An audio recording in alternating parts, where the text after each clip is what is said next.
Balita Express.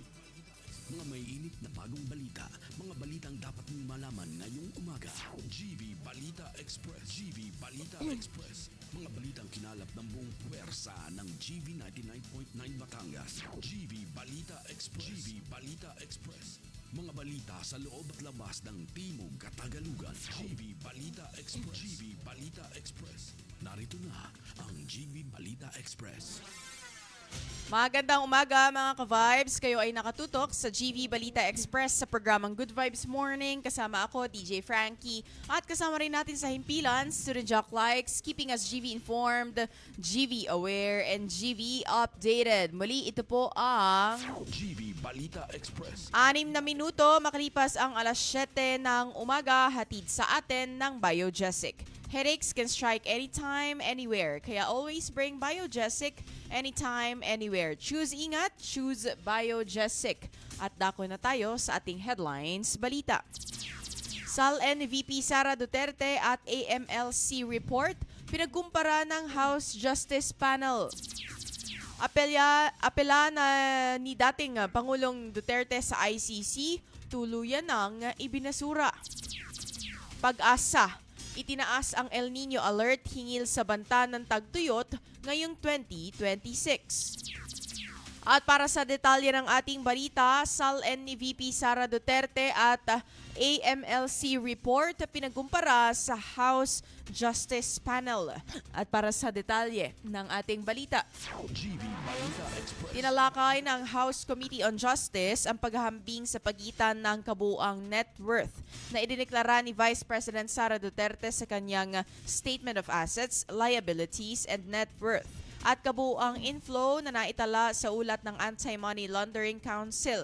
Ayon sa komite, nakapaloob sa AMLC report ang transaksyon mula sa mga bank account na may umano'y may kaugnayan kay Duterte at sa kanyang asawa na si Manasseh Carpio.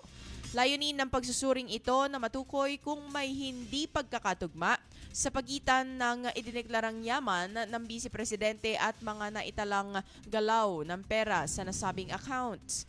Samantala, isasagawa ang naturang pagsusuri upang matukoy kung merong hindi pagkakatugma o pagkakaiba sa pagitan ng idineklara ng yaman ng Vice Presidente at aktwal na galaw ng pera sa nasabing account. Para sa GV Balita Express, ako po si DJ Frankie sa GV 99.9, Your Good Vibes. At apela ni dating Pangulong Duterte sa ICC, tuluyan ng ibinasura. Ang iba pang detalye, ulat ni Student Jock Likes. GV Balita Express. Tuluyan na ang ibinasura ng Appeals Chamber ng International Criminal Court ang apela ni dating Pangulong Rodrigo Duterte na kumukwestiyon sa jurisdiksyon ng naturang korte sa kanyang kaso. Sa pagdinig, inihayag ng isa sa mga maestrado na hindi pinabura ng mayorya ang lahat ng argumento ng depensa. Isang malinaw na senyales na mananatiling saklaw ng ICC ang proseso laban sa dating leader. Dahil dito, nawalan na rin ng saysayang hiling ng kampo ni Duterte na siya ay palayain kasunod ng tuluyang pagbagsak ng kanilang apela. Sa ilalim ng itinakdang probisyon ng Rome Statute, pinagtibay ng Appeals Chamber ang naunang desisyon na nagpapahintulot sa pagpapatuloy ng kaso. Sa kabila ng panibagong dagok na ito, nananatiling nakaabang ang publiko sa susunod na yugto ng paglilitis habang patuloy na umiinit ang usapin ng pananagutan at hustisya sa pandaigdigang entablado. Para sa GV Balita Express, ito si SJ Like sa GV 99.9, Your Good Vibes. 6 na pasahero ligtas matapos tumaob ang motorbangka sa Occidental, Mindoro. Ang iba pang detalye ng balita. GV Balita Express. 6 na pasahero ang nasagip ng Philippine Coast Guard mula sa isang motorbangka na tumaob sa karagatan malapit sa Barangay Pag-asa, San Jose, Occidental, Mindoro noong Miyerkules, Abril 22. Ayon sa PCG, agad silang nagsagawa ng search and rescue operation matapos makatanggap ng ulat bandang alas 11 ng umaga. Samantala, makalipas ang 20 minutos, natagpuan ang bangka at matagumpay na nailigtas ang lahat ng sakay. Para sa GV Balita Express, ako po si DJ Frankie sa GV 99.9, Your Good Vibes. At mas malaking rollback sa gasolina, posible kung walang VAT at excise tax. Ang iba pang detalye ng balita, si Rejak Likes, pasok. GV Balita Express. Posible nang magkaroon ng mas malaking rollback sa presyo ng gasolina kung aalisin ito ng excise tax at VAT. Kung kaya ay iginiit ni Win Gatchalian na pwedeng tanggalin ang excise tax dahil ang mawawalang kita rito ay kaya aniyang bawiin sa lumalaking kita sa VAT. Ayon sa ulat, 6 pesos na excise tax sa diesel at 10 pesos naman sa gasoline. Samantala ay 12% naman sa VAT ang binabayaran kada litro ng ipinakakarga. Dahil dito, kung mahal din ang presyo kada litro, lumalaki rin ang VAT. Samantala, iginigiit umano ng iba't ibang transport group ang pag-alis ng excise tax at VAT upang pansamantalang bumaba ang presyo ng gasolina at bahagyang masolusyonan ang hirap na nararanasan sa mahal na presyo ng gasolina. Para sa GB Balita Express, ito si SJ Likes sa GB 99.9, Your Good Vibes. At lalaking hindi pa nakikilala, natagpuan patay sa Binangonan, Rizal. Ang iba pang detalye ng balita. GV Balita Express. Patay na nang matagpuan ang isang hindi pa nakikilalang lalaki sa isang kanal sa Binangonan, Rizal. Ayon sa ulat, nadiskubre ang bangkay bandang halos alas 10 ng umaga ng residenteng nagsasagawa ng cleanup drive sa Quarry Road, Barangay Palangoy. Sa investigasyon, nakita ang biktima na nakahandusay sa kanal. Walang suot na pang-itaas, kapansin-pansin ding nakatali ang kanyang mga kamay at gamit ang berdeng t-shirt na nagpapahiwatig ng posibleng foul play sa insidente. Sa kasalukuyang patuloy ang isinasagawang investigasyon ng mga otoridad upang matukoy ang pagkakakilanlan ng biktima at ang posibleng responsable sa krimen. Para sa GV Balita Express, ako po si DJ Frankie sa GV 99.9, Your Good Vibes. At rider patay sa pamamaril sa Balayan, Batangas. Ang iba pang detalye, ulat ni Sir Jack Likes. GV Balita Express. Patay ang isang lalaki matapos pagbabarilin ng hindi pa nakikilalang sospek habang sakay ng kanyang motorsiklo sa Barangay Sambat, Balayan, Batangas, gabi ng Martes, April 21. Kinilala ang biktima na si Angelo, na ayon sa paunang investigasyon ay bigla na lamang pinaputukan habang nasa biyahe at idineklang dead on arrival habang ginagamot. Mabilis namang tumakas ang suspect matapos ang insidente at hindi pa matukoy ang kanyang direksyon. Sa ngayon, patuloy pang inaalam ng mga otoridad ang motibo sa likod ng krimen dahil wala pang malinaw na dahilan sa pamamaril. Para sa GB Balita Express, ito si SJ Likes sa GB 99.9, Your Good Vibes. At pamahalaang panlalawigan ng Batangas nakiisa sa Solo Parents Week. Ang iba pang detalye ng balita. Nakiisa ang pamahalaang panlalawigan ng Batangas sa pangunguna ng Provincial Social Welfare and Development Office sa pagdiriwang ng Solo Parents Week kahapon, 22nd ng April nitong taon, na ginanap sa Provincial Auditorium sa Batangas City. Layunin ng aktibidad na kilalanin at bigyang halaga ang mahalagang papel ng mga solo parents sa lipunan. Dumalo si Provincial Administrator Attorney Joel Montealto bilang kinatawan ni Governor Vilma Santos Recto, kung saan binigyang diin niya ang dedikasyon at sakripisyong ipinamalas ng mga solo parent sa pagpapalaki ng kanilang mga anak. Naging tampok sa programa ang pagpaparangal sa natatanging Naitay 2026. Mga talakaying hingil sa matatag na ugnayan ng magulang at anak, self-care at libreng legal na konsultasyon para sa mga dumalo.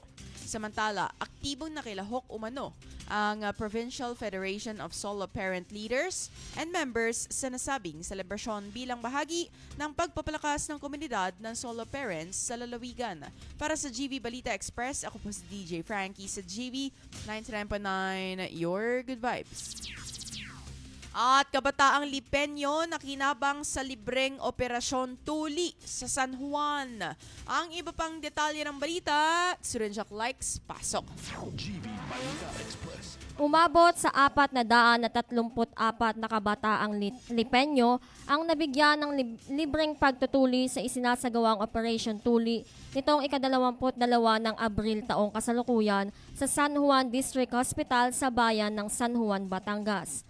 Ayon sa pamahalaang panlalawigan, patuloy nilang palalawakin ang mga programang medikal upang mas maraming mamamayan pa ang makinabang. Nagbigay ng malaking ginhawa hindi lamang sa mga pasyente, kundi pati na rin sa kanilang mga pamilya. Samantala, ang nasabi umanong inisyatiba ay bahagi ng layuning maisulong ang mas matibay at inklusibong serbisyong pangkalusugan para sa bawat Batanggenyo. Para sa GV Balita Express, ito si SJ Likes sa GV 99.9, Your Good Vibes. At mga mangingisdang Batanggenyo, sumailalim sa pagsasanay sa makabagong aquaculture. Ito ay Good Vibes Balita, ang iba pang detalye. GV Balita Express. Matagumpay na idinaos ang pagsasanay sa good aquaculture practices para sa mga miyembro ng iba't ibang samahan ng mangingisda sa lalawigan ng Batangas. Sa pangunguna ni Dr. Marco Espiritu ng BFAR 4A Regional Fisheries Laboratory, tinalakay sa pagsasanay ang mahalagang paksa tulad ng wastong pamamahala sa kalusugan ng isda, pagpapanatili ng kalidad na tubig, nutrisyon, biosecurity at maagang pagtukoy sa mga sakit. Layunin ng aktibidad na mapalakas ang kaalaman at kasanayan ng mga mangingisda sa makabagong pamamaraan ng aquaculture. Sa kasalukuyan, inaasahang makatutulong ito upang mapabuti ang produksyon ng isda, mapanatili ang kalusugan ng yamang tubig at mapalakas ang kabuhayan ng mga mangingisdang Batanggenyo. Para sa GV Balita Express, ako po si DJ Frankie sa GV 99.9, Your Good Vibes. At para sa ating ulat panahon, pag-asa. Itinaas ang El Nino Alert hingil sa banta ng tagtuyot ngayong taon. Ang iba pang detalye ng ulat panahon, hatid ni Student Jack Likes. GV Balita Express. Itinaas ng Philippine Atmospheric Geophysical and Astronomical Services Administration ang El Nino Alert kahapon, April 22, upang ipaalam sa bansa ang panganib ng tagtuyot sa gitna ng 2026. Ayon sa ahensya, kahit na ENSO neutral pa ang umiiral na sitwasyon sa tropical na Pasipiko, may 79% na tsansa na magkaroon ng El Nino mula Hunyo hanggang Agosto 2026 at magpatuloy hanggang sa unang bahagi ng 2027. Kaugnay nito ang pagtaas ng temperatura sa gitna at silangang bahagi ng Pasipiko ang nagiging sanhi ng El Nino. Kaya naglalabas ng babala kapag lumampas sa 70% ang posibilidad nito upang ang bansa ay makapaghanda ng maaga. Dahil dito, pinaalalahanan ng ahensya na maaaring maging sanhi ito ng malubhang kakulangan sa ulan, tuyo at tigang na lupa at banta sa pagkain at tubig. Kahit na posible pa rin magkaroon ng malakas na pag-ulan sa kanlurang bahagi dulot ng habagat. Samantala, sa gitna ng bantang ito, hinihimok ng pag-asa ang gobyerno at publiko na kumilos, magtipid, maghanda at makinig dahil ang bawat patak ng ulan na mawawala ay maaaring maging pasanin na mararamdaman ng buong bansa bukas. Para sa GB Balita Express, ito si SJ Likes sa GB 99.9, Your Good Vibes. At isa pang Good Vibes Balita, iba't ibang sektor sa lungsod ng Lipa nagtipon-tipon para sa Earth Day 2026. Para sa detalye ng balita, GV Balita. nagtipon-tipon ang iba't ibang sektor sa lungsod ng Lipa upang ipagdiwang ang Earth Day 2026 sa pamamagitan ng sabayang tree planting at cleanup drive sa 8 barangay: San Lucas, Plaridel, Inusluban, Bugtong na Pulo, Marawoy, Lumbang, Dagatan at Talisay. Pinangunahan ang programa ng City Environment and Natural Resources Office sa pamumuno ni Mayor Eric B. Africa at ni Mr. Ricardo Libon, katuwang ang mga barangay official at iba pang organisasyon tulad ng Philippine Red Cross, PNP, BFP, BJMP at iba pa. Layunin ng aktibidad na mapalakas ang kamalayan at pagkilos ng komunidad para sa pangangalaga ng kalikasan. Sa temang Our Power, Our Planet, ipinakita ng bawat kalahok na mahalaga ang kolektibong aksyon sa pagtataguyod ng mas luntiang kinabukasan. Para sa GV Balita Express, ako po si DJ Frankie sa GV 99.9, Your Good Vibes.